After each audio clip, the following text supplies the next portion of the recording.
ओम श्री महालक्ष्मी नमो नमः। नमस्ते अस्तु महामाये श्रीपीठे सुरपूजिते शंख चक्र गदा हस्ते महालक्ष्मी नमोस्तुते। आप सबको महालक्ष्मी व्रत की बहुत बहुत शुभकामनाएं।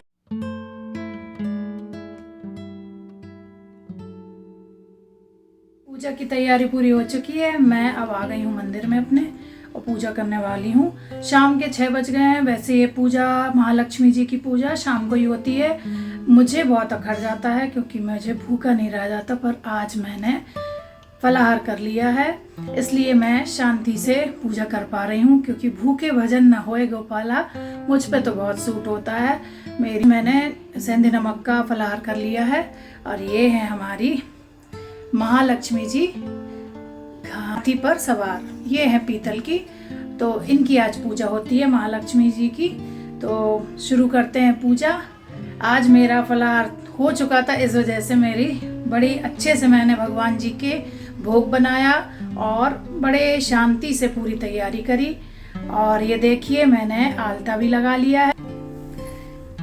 देखिए आप ना जब भी कोई पूजा करती हैं तो ज़रूर आलता लगाइए, क्योंकि भगवान की जितनी भी पूजा है उन सब में हमेशा पूरा श्रृंगार हमको करना चाहिए। जितनी भी पूजाएं हम लोग करने बैठते हैं उसके पहले आलता या महावर जरूर लगाएं।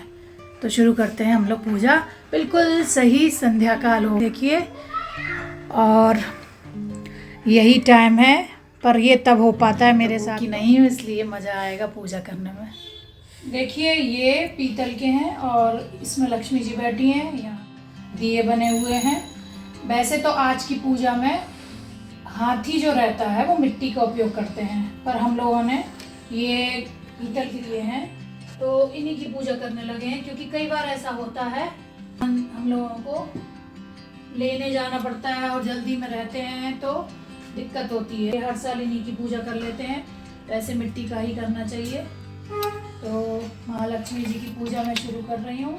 सबसे पहले कलश की पूजा करते हैं, तो मैं कर रही हूँ कलश की पूजा। और हल्दी चावल रोटी सब कुछ चढ़ाएंगे।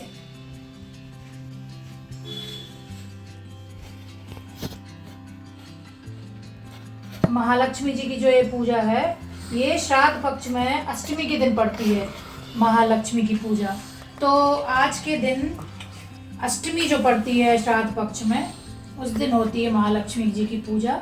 इसमें हमारे महालक्ष्मी जी के लिए पूरा श्रृंगार की चीज़ें बनाई जाती हैं और उनकी आराधना की जाती है।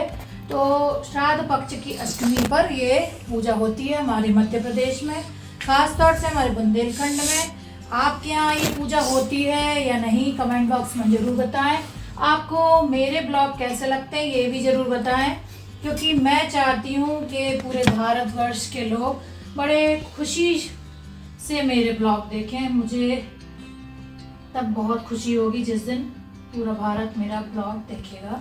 तो आपको अगर मेरे ब्लॉग अच्छे लगते हैं तो ज़रूर बताएं। अब मैं माँ भगवती माता लक्ष्मी जी की पूजा कर रही हूँ। कलश की पूजा हो चुकी है। और आपको एक बात तो बतानी है, ये हमारे घर में लगा है कनेर का पिंक कलर का फूल। ये माता लक्ष्मी को बहुत प्रिय है, तो आप अपने घर में अगर लगा हो तो ज़रूर चढ़ाएं। और जो अपराजिता का फूल है वो भोलेनाथ को चढ़ाया करें। तो ये माता लक्ष्मी की पूजा अब मैं कर रही हूँ। श्रृंगार का पूरा सामान मैंने बनाया है। तो सबसे पहले मैंने माथे की बेंदी के बाद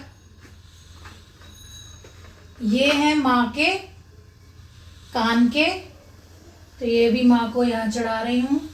और कान के, फिर ये हाथों के, तो ये मैं हाथी जी को चढ़ा दे रही हूँ। ये हाथों के हैं। और ये है गले का हार। देखिए ये गले का हार बनाया है। ये बेसन से बनाते हैं, क्योंकि बेसन पीले कलर का होता है और सोना तो होता ही है पीले कलर का, इसी वजह से ये पीले कलर के बनाए जाते हैं। और ये बनाई है मैंने पायल।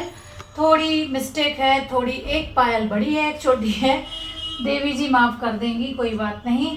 और ये है करधनी, इसमें मैंने थोड़ी डिज़ाइन डाल दी है। तो ये बेसन के बनते हैं। ये है माँ की करधनी। तो ये मैं माँ को पहना रही हूँ। और ये है बिछिया, तो ये माता जी की बिछिया मैंने माता जी को चढ़ा दी। तो ये मेरे पूरा सामान मैंने देवी माँ को सुहाग का चढ़ा दिया है। और ये बनते हैं गुड़ के सुरा, ये 16 बनाए जाते हैं। तो ये मैं चढ़ा रही हूँ माँ को। और ये बनती है अठवाई, ये बनती है आटे की, जो कि बनती है बिना नमक की और शुद्ध घी में। तो ये हम लोग बनाते हैं बिना नमक के शुद्ध घी में। और ये हमारे बुंदेलखंड में जो भी पूजा होती है उसमें ये अठवाई जरूर बनती है। तो ये मैं भगवान जी को चढ़ा रही हूँ। और खीर तो माँ भगवती को बहुत प्रिय होती है। तो लक्ष्मी जी की किसी भी पूजा में आप खीर जरूर बनाएं और खीर का भोग जरूर लगाएं। ये मेरी मम्मी ने मुझे बोला है कि जब भी कोई लक्ष्मी जी की पूजा होती है, चाहे वो दीपावली की पूजा हो और चाहे वो विष्णु भगवान की पूजा हो, हमेशा खीर जरूर बनाएं और आपके पास जो भी फल हो वो चढ़ा दें। देखिए यहाँ पर पूरी चीज़ें मैंने चढ़ा दी हैं। अब हम लोग पूजा करके हवन करेंगे और फिर मैं कथा करूँगी और आरती। देखिए मैं हवन कर रही हूँ। ये लकड़ियाँ हमारे घर की हैं, आम की लकड़ियाँ। तो आप लोग भी कोशिश करें कि हवन में गाय के गोबर की कंडे और लकड़ी का उपयोग करें जो कि आम के पेड़ की हो। तो हवन के बाद हम करेंगे कथा और फिर करेंगे आरती।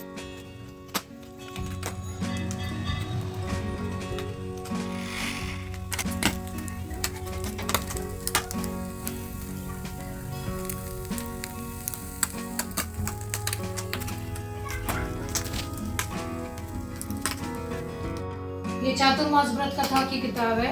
हल षष्ठी पड़ता है पहले, फिर हरतालिका तीज, फिर ऋषि पंचमी, फिर संतान सप्तमी और ये चातुर्मास का सबसे आखिरी त्योहार है या व्रत है महालक्ष्मी व्रत। वो सब ये चातुर्मास का सबसे आखिरी व्रत है महालक्ष्मी का व्रत। इसके बाद श्राद्ध पक्ष खत्म होगा और तुरंत नौ दुर्गा शुरू हो जाएंगी।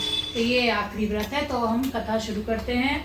श्री महालक्ष्मी व्रत कथा। यह व्रत भाद्रपद के शुक्ल पक्ष की अष्टमी को आरंभ करके अश्विन मास की कृष्ण पक्ष की अष्टमी को समापन किया जाता है। एक समय महर्षि द्वापायन व्यास जी हस्तिनापुर आए। उनका आगमन सुन समस्त राज्य कुल के कर्मचारी महाराज भीष्म सहित उनका सम्मान आदर कर राजमहल में महाराज को सुवर्ण के सिंहासन पर विराजमान कर अर्घपाद आचमन से आपका पूजन किया। व्यास जी के स्वस्थ चित्त होने पर राजरानी गांधारी ने माता कुंती से हाथ जोड़कर प्रश्न किया कि महाराज, आप त्रिकालज्ञ तत्वदर्शी हैं। आपसे हमारी प्रार्थना है कि स्त्रियों को कोई ऐसा व्रत व सरल पूजन बताइए जिससे हमारी राज्य लक्ष्मी, सुख, पुत्र, पौत्र, परिवार सदा सुखी रहे। इतना सुन के व्यास जी ने कहा कि हम ऐसे व्रत पूजन का उल्लेख कर रहे हैं जिससे सदा लक्ष्मी जी स्थिर होकर सुख प्रदान करेंगी। वह श्री महालक्ष्मी व्रत है जिनका पूजन प्रतिवर्ष अश्विन या क्वार्क कृष्ण पक्ष की अष्टमी को माना जाता है। तब राजरानी गांधारी ने कहा, महात्मान, वह व्रत कैसे आरंभ होता है, किस विधान से पूजन होता है, यह विस्तार से बताने का कष्ट करें। तब महर्षि जी ने कहा कि यह व्रत भाद्रपद शुक्ल पक्ष की अष्टमी के दिन सुबह व्रत का मन में संकल्प कर किसी जलाशय में जाकर स्नान कर स्वच्छ कपड़ा पहने, तब ताजी दूर्वा से महालक्ष्मी जी को जल का तर्पण देकर प्रणाम करना चाहिए। फिर घर जा आकर शुद्ध 16 धागा का एक गंडा बना के प्रतिदिन एक गांठ लगानी चाहिए। इसी प्रकार 16 दिन का 16 गांठ का एक गंडा तैयार कर अश्विन माह की कृष्ण पक्ष की अष्टमी को व्रत रह के मंडप बनाकर चंदोवा तान कर उसके नीचे माटी के हाथी पर महालक्ष्मी की मूर्ति स्थापित कर तरह तरह की पुष्प मालाओं से लक्ष्मी जी व हाथी का पूजन करके कई पकवान सुवासित पदार्थों का नैवेद्य समर्पण करें और श्रद्धा सहित महालक्ष्मी व्रत करने से आप लोगों की राजलक्ष्मी सदा स्थिर रहेगी। ऐसा विधान बताकर व्यास जी अपने आश्रम को प्रस्थान करा। पूजन की गई। नगरवासियों ने अभी लक्ष्मी पूजा का स्वागत करके ऐरावत की पूजा की। फिर तरह तरह के मेवा पकवान लेकर ऐरावत को खिलाए गए। ऊपर से जमुना जल पिलाया गया। फिर तरह तरह के पुष्पों की ऐरावत पर वर्षा की गई। पुरोहित द्वारा स्वस्ति पुण्याय वाचन कर व्रती नारियों द्वारा लक्ष्मी जी का पूजन विधान से कराया गया। कुंती ने व्रत के डोरा के गंडा से 16वां गांठ लगाकर लक्ष्मी के सामने समर्पण किया। ब्राह्मणों को पकवान मेवा मिठाई देकर भोजन की व्यवस्था की गई। तब वस्त्र द्रव्य सुवर्ण अन्न आभूषण देकर के ब्राह्मणों को संतुष्ट किया। तत्पश्चात सभी व्रती नर नारियों ने श्री महालक्ष्मी जी की दीपक जलाकर प्रेम से संपूर्ण पूजन कर आरती प्रार्थना की। जय लक्ष्मी मैया सब पर अपनी कृपा बनाए रखना। जय माँ भगवती, जय माँ लक्ष्मी। कथा हो गई है। ऐरावत हाथी को अर्जुन ने अपनी माँ की खुशी के लिए स्वर्ग से नीचे उतारा था और फिर कुंती माता ने ऐरावत हाथी की पूरे नगर नारियों के साथ मिलके पूजा अर्चना की। माता तुमको निष्ठ दिन ध्यावत हर विष्णु विधाता। ओम जय लक्ष्मी माता। माता मैया तू ही जग माता। सूर्य चंद्रमा ध्यावत नारद ऋषि गाथा। ओम जय लक्ष्मी माता। दुर्गा रूप निरंजन सुख संपत्ति दाता। मैया सुख संपत्ति दाता। जो कोई तुमको ध्यावत वृद्धि सिद्धि धन पाता। ओम जय लक्ष्मी माँ। पूरी पूजा हो गई, आरती हो गई। अब बस लक्ष्मी जी को सुहाग चढ़ा के सुहाग लेना है। 3 बार चढ़ाना है। पूजा हो गई है। आप सबका बहुत बहुत धन्यवाद। मेरा ब्लॉग देखते रहें। जो भी आपको लगे बताएं। लाइक शेयर सब्सक्राइब जरूर करें। शुक्रिया। नमस्कार।